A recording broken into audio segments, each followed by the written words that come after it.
వంట మనిషి అప్పటికే భీష్మ దగ్గరకొచ్చి భోజనం వడ్డించమంటారా సార్ అని అడిగింది. అమ్మ తినేసిందా అడిగాడు వంట మనిషిని. 8ంటికే తినేసి తన గదిలోకి వెళ్ళి పడుకున్నారు అంది ఆమె.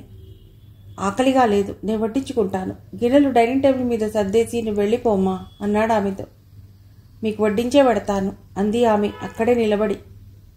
పర్వాలేదు వెళ్ళమ్మా, డ్రైవర్ నేను ఇంటి దగ్గర దించుతాడు, నువ్వు వెళ్ళు, మీ ఇంటి దగ్గర మీ వాళ్ళు ఎదురు చూస్తూ ఉంటారు. డైనింగ్ టేబుల్ మీద అన్నీ సర్ది ఆమె వెళ్ళిపోయింది. హాల్లో గోడకు వేలాడుతున్న తండ్రి ఫోటో కేసి చూశాడు.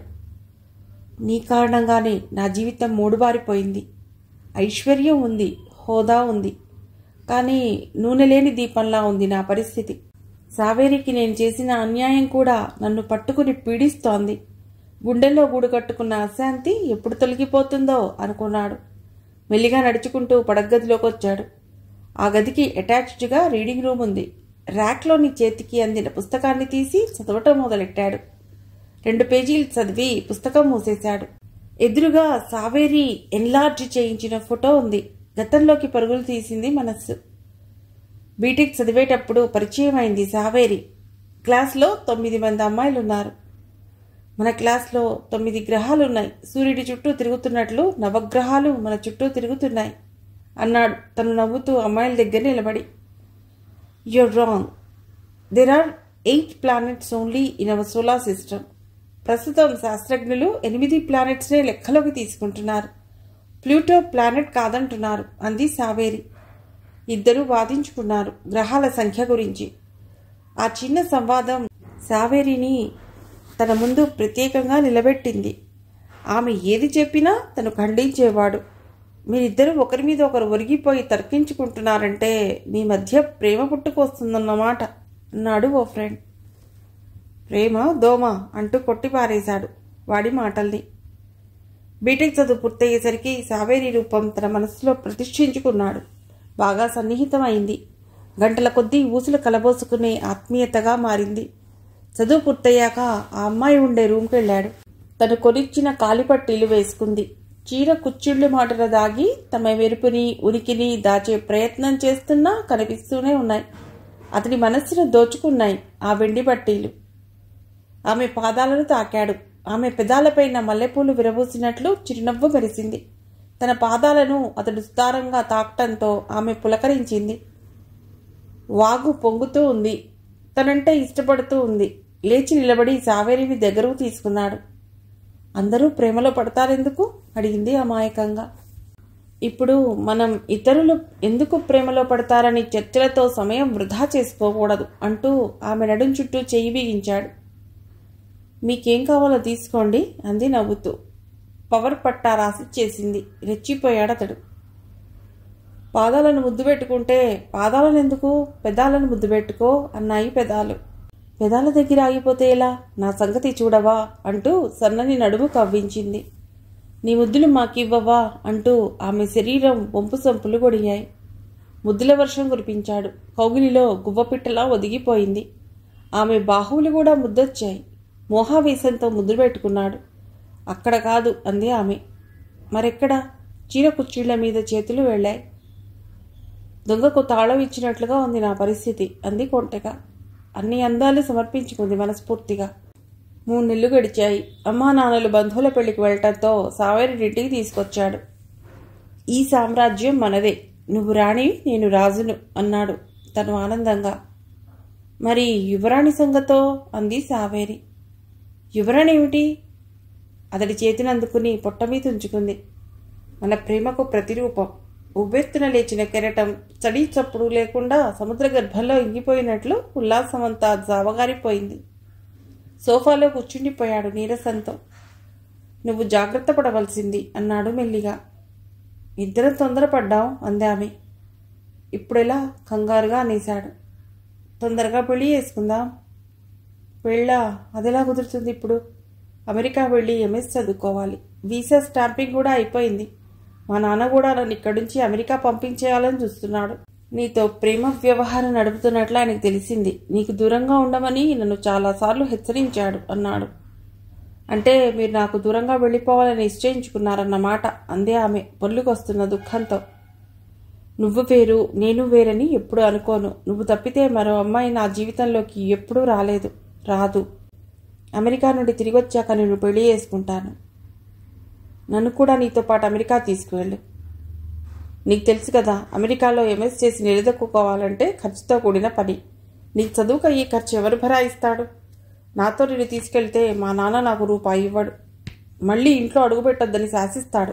నాన్నకు ఎదురు చెప్పలేను అన్నాడు తలంచుకొని. మరి నా కడుపులో పెరుగుతున్న శిశువు సంగతో? అబోర్షన్ చేయించుకో తేలిగ్గా అనేశాడు. మన ప్రేమకు చిహ్నం, మనిద్దరి అనురాగానికి చిరునామా అయిన పూర్తిగా రూపుదిద్దుకొని పసికందును చిదిమేయాలా? ఏడ్చేసింది. ఎలా ఆమెను ఓదార్చాలో అర్థం కాలేదు. నీకు నాకు కుదరదు. నీ దారిన నువ్వు వెళ్ళు. నాతో మాట్లాడాలని, నన్ను చూడాలనే ప్రయత్నం చేయకు. నన్ను మర్చిపో అనేసి వెళ్ళిపోయింది కన్నీళ్లు తుడుచుకుంటూ. మళ్ళీ సావేరి కనిపించలేదు. తన కెరీర్ అత్యున్నతంగా మలుచుకునే ప్రయత్నంలో పడిపోయాడు. ఓ స్థాయికి వచ్చాక ఇండియా తిరిగొచ్చి సావేరిని పెళ్లి చేసుకోవచ్చని తలపోశాడు. 4 ఏళ్ల తర్వాత నాన్న ఫోన్ చేసి, ఇండియా తిరిగొచ్చేయి, నువ్వేం సంపాదించిన అవసరం లేదు, మనకున్నది చాలు, 4 తరాలు సరిపడినంతా ఉంది అన్నాడు. సావేరిని పెళ్లి చేసుకోవడానికి ఇష్టపడలేదు. 4 ఏళ్ల అమ్మాయిని ఎత్తుకుని మొన్న ఈ మధ్య రైల్వే స్టేషన్ దగ్గర కనిపించింది. ఆడపిల్ల తల్లిని పెళ్లి చేసుకుంటావా? నువ్వు పెళ్లి చేసుకుంటానంటే 100 మంది అందమైన అమ్మాయిలు నీ ముందు నిలబడతారు అన్నైతాడు నాన్న. నాన్న మీద కోపం ఎక్కువైంది. తన జీవితంలో వసంత శోభ లేకుండా చేశాడు. నాన్నతో కూడా మాట్లాడటం మానేశాడు. అప్పుడప్పుడు అమ్మతో మాట్లాడేవాడు. నాన్నని ఎదిరించే తత్వం చదువుకున్న తనకే కలగలేదు. ఇక అమ్మ ఏం చేస్తుంది? తిట్టడమే కాదు, కొట్టడానికి కూడా సిద్ధపడతాడు నాన్న. అందుకే అమ్మ కనీసం సావేరిని కలిసే ప్రయత్నం చేయలేదు. అమెరికా వెళ్లిన తొలినాళ్లలో స్నేహితుల ద్వారా తన ఫోన్ నంబర్ సావేరికి అందజేసి మాట్లాడమని ప్రాధేయపడ్డాడు. ఆమె నుంచి సమాధానం లేదు. ఎన్నోసార్లు ఆమెకు ఫోన్ చేశాడు. No response. తన నుంచి కాల్స్ రాకుండా బ్లాక్ చేసింది. అబోర్షన్ చేయించుకో అన్న తన మాటలు ఆమెను బాధించాయి. తనను అసహ్యించుకుంది. ఓ పిరికి పందన తను ప్రేమించింది అని అన్నదిట తెలిసిన వాళ్ల దగ్గర. ఆ తర్వాత ధైర్యంగా పాప పెంపకం, ఉద్యోగ బాధ్యతల్లో తల మునకలైపోయింది. అప్పట్లో ఆమె ప్రవర్తనను తట్టుకోలేకపోయాడు. తను బిగుసుకుపోయాడు. ఆమె ఎవరో తనకు తెలియదన్నట్లు. కార్ యాక్సిడెంట్లో సావేరి చనిపోయిందన్న వార్త తెలిసింది. 4 రోజులు పిచ్చివాళ్లా తిరిగాడు అమెరికాలో. తన తరహా వ్యక్తులు అమెరికాలో చాలామంది ఉంటారు కాబట్టి ఎవరూ తనను ఎలా తిరిగినా పట్టించుకోలేదు. ఆ వార్త ఫోన్లో చెప్పింది నాన్నే. నాన్నలో కొంత మార్పు వచ్చింది. అనవసరంగా తను కొడుకు జీవితంలో నిప్పులు పోశానని బాధపడటం మొదలైంది. నాన్న కూడా చనిపోయాడు. అంత్యక్రియలకొచ్చాడు ఇండియాకు. సావేరి లేదు. ఇండియాలో ఇలా ఉండగలడు? తిరిగి వెళ్ళిపోవాలనుకున్నాను. ఒక్కసారి ఆమె కూతుర్ని చూడాలనిపించింది. ఆ పాపకు తండ్రి తనే. అదే ఆశ్చర్యంగా ఉంది.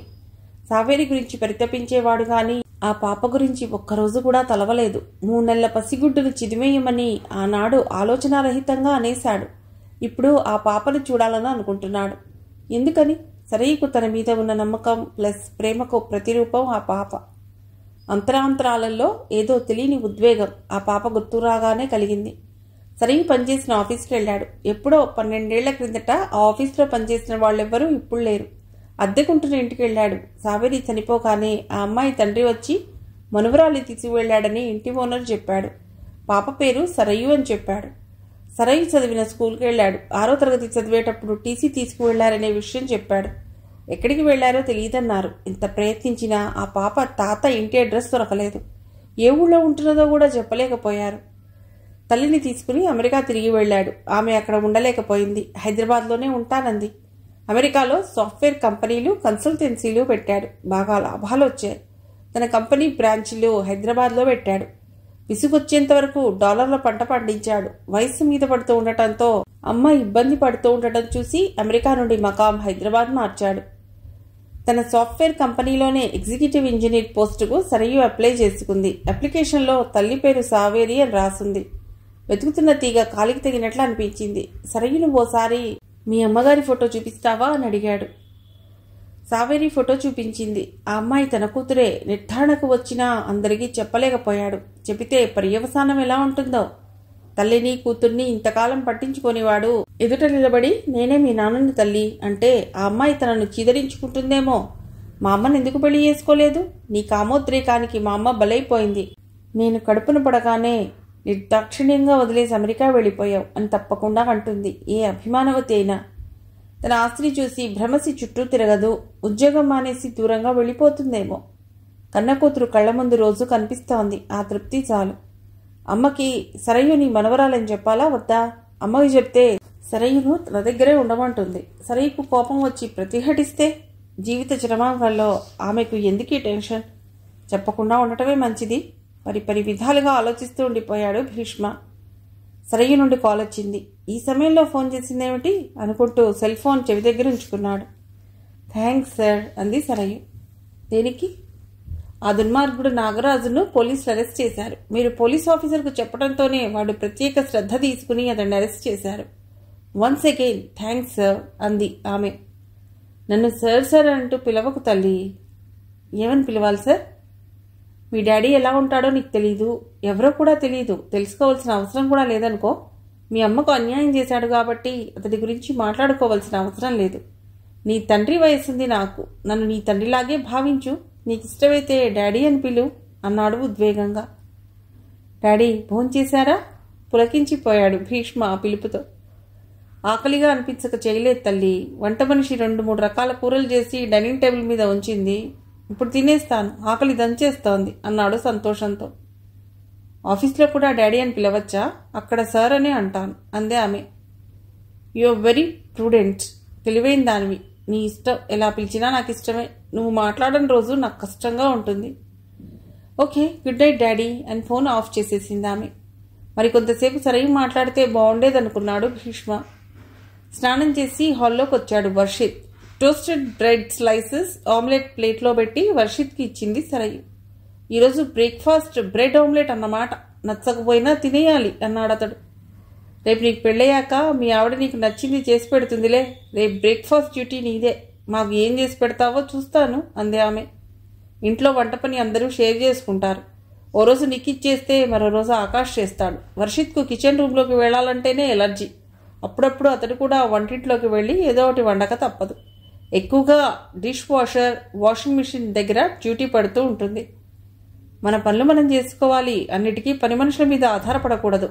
మనం చేసే వృత్తి గొప్పది. రోడ్డు మీద బజ్జీలు అమ్ముకునే వాడి వృత్తి తక్కువదని అనుకోకూడదు. చెత్త పనికిరానివి వేసుకునే డస్ట్బిన్ పట్టుకుని రోడ్డు మీదకు వెళ్ళి చెత్త రిక్షాలో వేయటానికి నామోషి పడకూడదు. ఇంట్లో పని అమ్మాయి ఉన్నా. అలా మొదలెట్టింది డిగ్నిటీ ఆఫ్ లేబర్ గురించి. మా కాదు తల్లి, మేడ మీద ఉన్న ధీరజ్కు చెప్పు. ఇంట్లో ఒక్క పని చేయడు, అన్నీ వాళ్ళ అమ్మగారే చేసిపోతుంది. పొరపాటున నువ్వు వాడి భార్యవైతే వాడికి తిప్పలే అన్నాడు ఆకాష్. ఏమిట్రా మన బావగాన్ని పట్టుకుని వాడు గీడు అంటున్నావు? మన చెల్లెమ్మ కోపం వస్తుంది అన్నాడు వర్షిత్ వస్తున్న నవ్వును ఆపుకుంటూ. అతడి చెవి మెలిపెట్టింది. పొరపాటున మన మాటలు ధీరజ్ వింటే ఎగతాళి చేస్తున్నానేమోనని బాధపడతాడు. మేమింకా ఫైనల్గా ఓ మాట అనుకోకముందే మీ పరాచకాలు ఎక్కువయ్యాయి అంది ఆమె.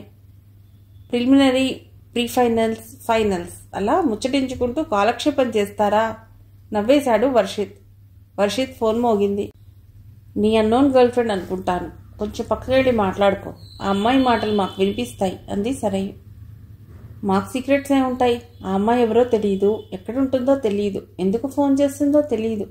కానీ నా గురించి వివరాలన్నీ తెలుసు. నాతో మాట్లాడందే ఆ అమ్మాయికి తోచదు అన్నాడు అతడు టిఫిన్ ప్లేట్ పక్కన పెట్టి లేచి నిలబడి.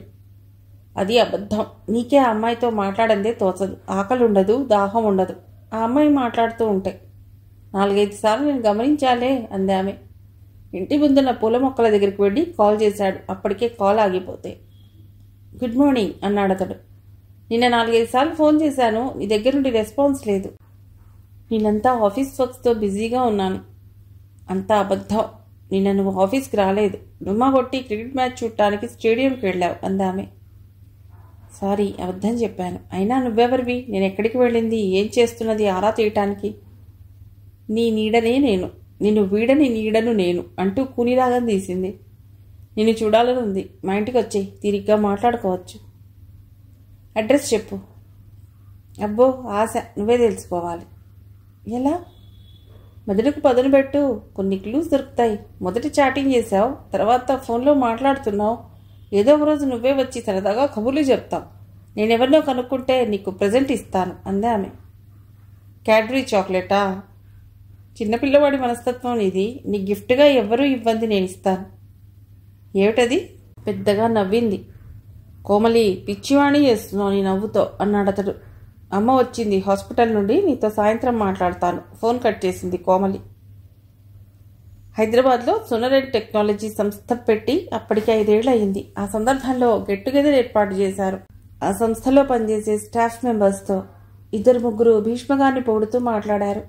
ఆ పొగడ్తలు నచ్చక ఆ కుర్చీలో అశాంతిగా కదిలాడు భీష్మ. అది గమనించింది సరి. లేచి నిలబడి భీష్మగారి గురించి మాట్లాడటం మొదలెట్టింది. భీష్మగారితో మాట్లాడటమే ఎడ్యుకేషన్ అని మనం అనుకుంటే ఇబ్బంది లేదు, కానీ ఆయన ముందు ఆ మాట అనకూడదు. పొగడ్తలంటే ఇష్టం ఉండదు. ప్రపంచ ప్రఖ్యాత చిత్రకారుడు పికాసో గురించి మీకు తెలుసు అనుకుంటాను. గొప్ప శిల్పి కూడా. Very loving person. ఎవరు ఎన్ని ఇబ్బందులు పెట్టినా కోపం వచ్చేది కాదు. కానీ ఎవరన్నా మీ పెయింటింగ్ భావం ఏమిటో తెలియక బుర్ర బద్దలు కొట్టుకుంటున్నామని అంటే కోపం వచ్చేది. నక్షత్రాలు ఆకాశంలో మిడుకుమిడుకుమంటూ అందంగా కనిపిస్తున్నాయి. వాటి అర్థం ఏమిటి అని ఎవరైనా అడిగారా? గులాబీ పువ్వు అందంగా ఎందుకు ఉంటుంది అని అడిగారా? పక్షి గాల్లో ఎందుకు ఎగురుతుంది? సూర్యోదయ సూర్యాస్తమయాలు ఎందుకు అలా ఉన్నాయని అడిగారా? నా పెయింటింగ్స్ అర్థం ఏమిటో చెప్పమని నా వెంట ఎందుకు పడుతున్నారు అని మొహం చిట్లించుకునేవాడు. 9-10 జీవితంలో దాదాపు 80 ఏళ్లు చిత్రకళకే అంకితమయ్యాడు. పొగడ్తలను ఇష్టపడేవాడు కాదు. అతి సామాన్యుడిలా ఉండటానికి ఇష్టపడేవాడు. మనకు భీష్మగారికి మధ్య ఉన్న బంధం ఎంప్లాయర్గా కాదు. ఆయన తండ్రి, మనం వారి బిడ్డలం. వారు పక్కన ఉన్నప్పుడు మన భవిష్యత్తు పదిలం అంటూ ముగించింది. అందరూ చప్పట్లు కొట్టారు. చివరగా భీష్మ స్పందన మొదలైంది. కంప్యూటర్ గ్రాడ్యుయేట్గా మొదలైంది నా ప్రయాణం ఐటీ రంగంలో. యుఎస్లో ఎంఎస్ చేసి కొన్ని సంవత్సరాలు పెద్ద పెద్ద ఐటీ కంపెనీల్లో పనిచేశాను. ఎన్నో స్టార్టప్ కంపెనీలకు మెంటర్గా పనిచేశా. ఎన్నో దేశాల్లో తిరిగాను. ఎంతోమంది అనుభవజ్ఞుల్ని కలిశాను. నా ప్రయాణం డాలర్ల వేటతో అలసిపోయాను. మరో అధ్యాయం మొదలైంది జీవితంలో. నేను కోల్పోయిందేమిటో తెలుసుకున్నాను. ఎంత సంపాదించినా పోగొట్టుకున్న వారిని తిరిగి తెచ్చుకోలేను. మనల్ని ప్రేమించిన వాళ్ళని పోగొట్టుకోకూడదు. వారు మనపై ఉంచిన నమ్మకాన్ని చెడగొట్టకూడదు. Each moment is precious. ఆకాశంలో మిలియన్ నక్షత్రాలున్నాయి. వాటి ముందు నువ్వు చాలా చిన్న రేణువువి. కానీ నీలో ఉన్న ప్రీషియస్ థింగ్ ఏమిటంటే నీలో ప్రాణం ఉంది, స్పందించే గుణం ఉంది. Be good and do good. అంతకంటే ఇంకేం చెప్పగలను పెద్దవాడిగా. సరియు మాటలు ఆనందాన్ని కలిగించాయి. ఆమె అన్నట్లు, మీరంతా నా బిడ్డలే. మీకు ఏ సమస్య వచ్చినా నాకు చెప్పండి. ఆ సమస్య నుండి మీరు బయటపడటానికి నేను సాయశక్తులా కృషి చేస్తాను. థ్యాంక్ యూ ఆల్ అంటూ తన స్పీచ్ ముగించాడు భీష్మ. అందరికీ డిన్నర్ సర్వ్ చేసే ఏర్పాట్లలో ఉండిపోయింది సరయు. కోమలితో రోజు ఫోన్లో మాట్లాడటమే గాని చూసే అవకాశం కలగలేదు. ఊహల్లో కలల్లో ఆ అమ్మాయి కనిపిస్తూ ఉంది వర్షిత్కు. తన గురించి ఆ అమ్మాయికి బాగా తెలుసు, కానీ ఆ అమ్మాయి ఎవరో తనకు తెలియదు. విచిత్రంగా ఉంది. ఆఫీసులో పనిచేసే అమ్మాయిల్లో ఎవరైనా తనను ఆట పట్టిస్తున్నారా? వాళ్ళంతా పెళ్ళైన వాళ్ళు, డిగ్నిఫైడ్గా మాట్లాడతారు. చిలిపితనం మత్సుకైనా వాళ్లలో కనిపించదు. కదిలిస్తే మొగుడి గురించో పిల్లల గురించో గంటల కొద్దీ మాట్లాడతారు. తను ఉండే ఇంటికి చుట్టుపక్కల ఉన్న కుటుంబాలకు చెందిన అమ్మాయ. వాళ్ళ పిల్లలు అమెరికాలోనో కెనడాలోనో ఉద్యోగం చేసేవాళ్ళు. ఓ రోజు ఆ అమ్మాయి మాట్లాడుతున్నప్పుడు ఆలయం గంటలు వినిపించాయి. టీ స్టాల్ సావిత్రమ్మ వాళ్ళిల్లు మహంకాళి ఆలయం పక్కన అని చెప్పింది. సావిత్రి కూతురు షాపింగ్ మాల్లో ఉద్యోగం చేరకముందు టీ స్టాల్ దగ్గర కనిపించేది. చురుకైన అమ్మాయి. డిగ్రీ వరకు చదివింది. సాయంత్రం వెలుగుల్లో మెరిసిపోతూ కనిపించేది. తేనె రంగులో శరీర ఛాయ. పక్క నిలబడితే చాలు అడవి సంపెంగ వాసనలు వచ్చేవి ఆ అమ్మాయి దగ్గర నుండి. తన వైపే తదేకంగా చూస్తూ ఉండేది. ఎవరి లవ్ బుక్లో ఇంతవరకు తన పేరు నమోదు కాలేదు. ఎవరూ తనను పట్టించుకోలేదు.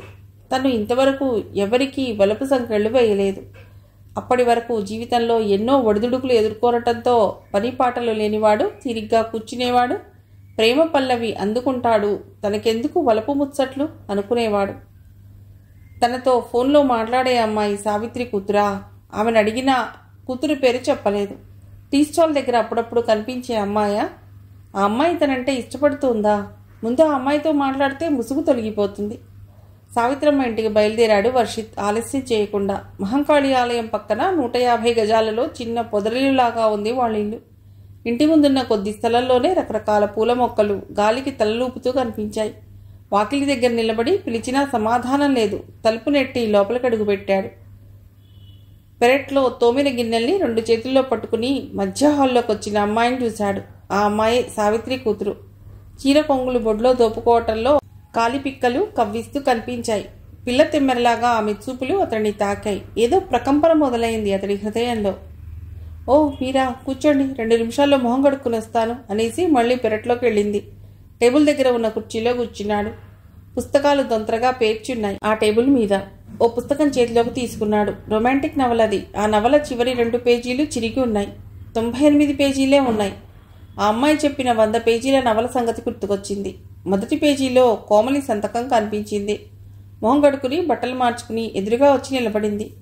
సంధ్యా సమయంకు తగ్గట్టుగా గోధుమ రంగు చీరలో మనోహరంగా కనిపించింది కోమలి. చిరిగిన చివరి పేజీల నవల ఆమెకు చూపిస్తూ, ఈ నవల్లో హీరో హీరోయిన్ కలుసుకుంటారు. హీరో ఫోన్ చేస్తాడు, హీరోయిన్ ఫోన్లో రింగ్ టోన్ వినిపిస్తూ ఉంటుంది అన్నాడు అతడు. జేబులోని ఫోన్ తీసి కోమలి నెంబర్ నొక్కాడు. టీవీ దగ్గర పెట్టిన సెల్ ఫోన్లో, నీకే కాల్ వచ్చింది, ఎవరో మాట్లాడుతున్నారు, ముందు ఆ కాల్ అటెండ్ అవ్వు అన్నాడు నవ్వుతూ. తొందర లేదు, తర్వాత మాట్లాడతాను అంది ఆమె. Urgent call కావచ్చునేమో అన్నాడతడు. తలంచుకొని నిలబడింది కోమలి. ఆమె దగ్గరికి వెళ్ళాడు. తల వంచుకోవలసిన తప్పేం చేశావు? నీకు నచ్చిన అబ్బాయితో చాటింగ్ చేశావు, మనసు విప్పి ఫోన్లో మాట్లాడావు, ఆ అబ్బాయికి నువ్వు నచ్చావు అన్నాడు ఆమె నడుం చుట్టూ చేయి బిగించి దగ్గరకు లాక్కుంటూ. కోమలి మనసేమిటో తెలుసుకోకుండా ఏమిటా తొందర అంది వస్తున్న నవ్వును ఆపుకుంటూ. గిఫ్ట్గా ఎవ్వరూ ఇవ్వంది, నువ్వు ఇస్తానన్నావుగా, ఏది ఆ గిఫ్ట్? ఆమె కళ్ళల్లో కళ్ళు పెట్టి చూస్తూ అడిగాడు. అతడి పెదాలపై వెచ్చటి ముద్ర వేసింది తన పెదాలతో. డీలోకే కాలేదు, మరోసారి అన్నాడు. అతడు మరింత దగ్గరగా జరిగి మరో తీయటి ముద్దిచ్చింది. 2 లేక 3 పిల్లలు చాలన్నారు ఫ్యామిలీ ప్లానింగ్ వాళ్ళు, 3వ ముద్దు ప్లీజ్ అన్నాడు అతడు. హందో హమారేదో 2 ముద్దులు ఇచ్చేశాను, ఇంకేం బాకీ లేను అంది ఆమె చిలిపిగా. హమ్ దోనో ఏక్ హమారా ఏక్, ఒక్క అమ్మాయి చాలు మనకు అన్నాడు ఆమె నల్లుకుపోతూ. ఆగండి ఆగండి, చార్టెడ్ అకౌంటెంట్ బాబు, స్పీడ్ తగ్గించండి, మన ఇద్దరం ఒకటి కావటానికి మా అమ్మా నాన్నలు మీ వాళ్ళు ఒప్పుకోవాలి కదా అంది అతడికి కొంచెం దూరంగా జరిగి. నాకు మా వాళ్ళెవరూ లేరు, నిఖిత్, ఆకాష్, సరయ్యు వాళ్ళు 3 మా పుట్టింటి వాళ్ళు. మీ వాళ్ళు ఒప్పుకున్నాకే తొలి రాత్రి ప్లాన్ చేసుకుందాం. ప్లాన్ ఏం చేసుకోవద్దు, శోభన రాత్రి సహజంగా జరిగిపోవాలి. ఆ తర్వాత ప్రతి రాత్రి వసంత రాత్రే. ఇంటి ముందు ఆటో ఆగిన శబ్దం వినిపించింది. ఇద్దరూ దూరంగా జరిగిపోయారు. పసిబిడ్డనెత్తుకుని ఇంట్లోకి వచ్చింది సావిత్రి. ఆమె వెనుకే కోడలు కొడుకు వచ్చారు ఇంట్లోకి, చేతిలో సంచులతో. కోమలితో మాట్లాడుతున్న వర్షిత్ని చూసి, నీ చల్లని చేతులతో మా కోడలు డెలివరీకి డబ్బు సర్దావు, 12 మనవరాలను ఎత్తుకుని సంతోషంగా ఇంట్లోకి వచ్చావు, త్వరలోనే నీ బాకీ తీరుస్తాం బాబు అంది సావిత్రి. మనం బాకీ తీర్చకుండా ఎక్కడికన్నా వెళ్ళిపోతామేమోనని ఇల్లు వెతుకుంటూ వచ్చారు వర్షిత్ గారు అంది కోమలి. ఇంట్లోకి రాగానే మీ అమ్మాయి నా బాకీ తీర్చేసింది, ఇక మీరు నిశ్చింతగా ఉండండి అన్నాడు అతడు కోమలి వైపు కొంటెగా చూస్తూ. అంత డబ్బు నీ దగ్గర ఎక్కడిదే? మొదటి నెల జీతం కూడా అందుకోలేదని చెప్పావు కూతుర్ని అడిగింది. ఆ వివరాలని తర్వాత చెప్తాం, మేమిద్దరం బయటకు వెళ్లి పాపకు ఉయ్యాల కొనుక్కొని వస్తాం అన్నాడు వర్షిత్ కోమలి చేయి పట్టుకుని బయటకు వెడుతూ. అయోమయంగా బయటకు వెళ్తున్న వాళ్ళిద్దరినీ చూస్తూ ఉండిపోయింది సావిత్రి. మీ అమ్మాయి ఆ అబ్బాయిని ప్రేమిస్తోంది, ఆ విషయం చాలాసార్లు నాకు చెప్పింది. టీ స్టాల్ దగ్గర అతడు కూర్చుని ఉన్నప్పుడు నాకు చూపించింది. ఆ అబ్బాయి కూడా ఇష్టపడుతూ ఉన్నాడు కాబోలు, అందుకే కోమల్ని వెతుక్కుంటూ మన ఇంటికి వచ్చాడు అంది సావిత్రి కోడలు. మనూరాల్ని ముద్దులు పెట్టుకుంటూ, ఈ బుల్లిపాప ఇంట్లోకి వచ్చిన వేళా విశేషం తీయటి కబురు వింటున్నాం అందే ఆమె. మిగిలిన కథ తర్వాతి భాగంలో.